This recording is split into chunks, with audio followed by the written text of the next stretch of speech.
Abu Hamid Muhammad Al-Ghazali Asy-Syafi'i, atau yang biasa kita sebut dengan Imam Ghazali.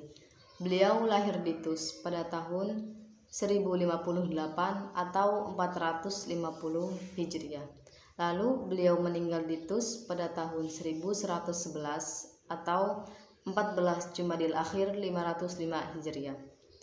Beliau adalah seorang filsuf di era keemasan Islam dan teolog Muslim Persia yang dikenal sebagai Al-Ghazali di dunia barat abad pertengahan. Beliau aliran Islam Sunni Syafi'i Asy'ari. Minat utama Imam Ghazali yang beliau geluti dalam bidang keilmuannya itu filsafat kalam, fikih, sufisme, mitisme, psikologi, logika, dan kosmologi. Dalam pandangannya, beliau dipengaruhi oleh beberapa pengaruh. Yang pertama yaitu Al-Quran, Nabi Muhammad SAW, Imam Asy-Syafi'i, Abu Hasan Al-Asy'ari yang merupakan Imam Tauhid kita, Al-Juwaini, dan Avicenna.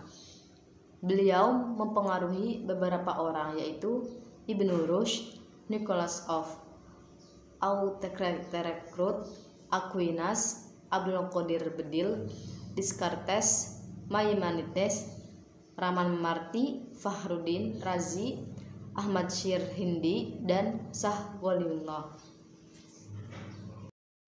Baiklah, kali ini saya akan menjelaskan dua hal. Yang pertama adalah gelar-gelar daripada Al-Imam Al-Ghazali. Yang kedua merupakan saya akan menjelaskan beberapa sifat-sifat al-alam Al-Imam Al-Ghazali. Yang pertama, gelar daripada Al-Imam Al-Ghazali. Dalam namanya kita tahu beliau mempunyai banyak gelar. Al-Imam Abu Hamid Muhammad Al-Ghazali At-Tusi. Gelar pertama beliau adalah Abu Hamid. Gelar tersebut beliau dapatkan karena beliau mempunyai salah satu anak bernama Hamid. Gelar kedua yaitu gelar Abdul Ghazali At-Tusi. Beliau mempunyai gelar tersebut karena ayah beliau bekerja sebagai pemintal bulu kambing dan tempat kelahiran beliau yaitu di Ghazalah di Bandar Tus, Khorasan, Persia. Gelar yang ketiga yaitu Asy-Syafi'i, menandakan bahwa beliau bermadhab Imam Asy-Syafi'i. Gelar yang terakhir yang saya ketahui yaitu Hujjatul Islam. Beliau mendapat gelar tersebut karena beliau mempunyai daya ingat yang kuat dan bijak dalam berhujjah. Yang kedua, Imam Al-Ghazali mempunyai banyak sifat yang mulia. Di antaranya, beliau sangat mencintai ilmu pengetahuan.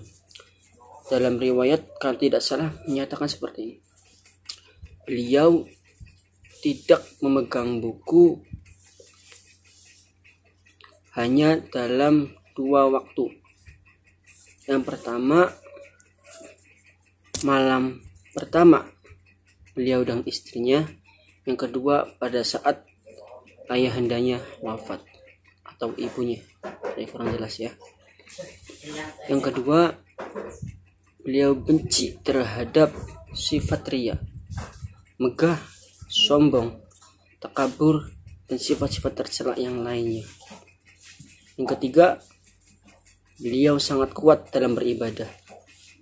Sifat beliau yang keempat, beliau memiliki sifat wara', zuhud. Beliau tidak gemar kepada kemewahan, kemegahan, dan kepalsuan. Dalam hidup beliau yang diutamakan hanya untuk mencari ridho Allah Subhanahu wa taala semata. Terima kasih. Bismillahirrahmanirrahim. Perkenalkan, nama saya Syukron Makmun. Di sini saya menjelaskan tentang riwayat pendidikan Imam Al-Ghazali. Pada tingkatan pertama, beliau memulai pembelajaran dengan guru-guru di kampungnya.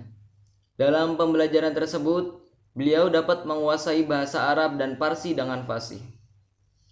Kemudian beliau melanjutkan dengan mempelajari ilmu usuluddin, ilmu mantik, ilmu usul fikih, ilmu filsafat, dan beliau mempelajari segala pendapat keempat madhab sampai-sampai apa yang dibahas dalam mazhab-mazhab tersebut beliau sangat mahir. Setelah itu beliau melanjutkan mempelajari ilmu fiqih dengan Ahmad Ar-Razqani. Beliau juga berguru pada Abu Nasr Al-Ismail di Jarajan dan Imam Haramain di Naisabur. Karena ketinggian ilmu beliau dilantik menjadi maha guru di Madrasah Nizamiyah di Baghdad. Kemudian beliau dilantik pula sebagai naib konselor di Baghdad. Beliau juga telah mengembara ke Mekah, Madinah, dan Yerusalem. Karya Imam Al-Ghazali. Di antara karya beliau, pertama tasawuf. Dalam ilmu tasawuf, beliau menghasilkan banyak karya. Di antaranya Ihya Ulumuddin, Kimia As-Sa'adah, dan Mishka Al-Anwar. Terus juga di bidang filsafat. Selain dalam ilmu tasawuf, beliau juga berkarya dalam bidang ilmu filsafat.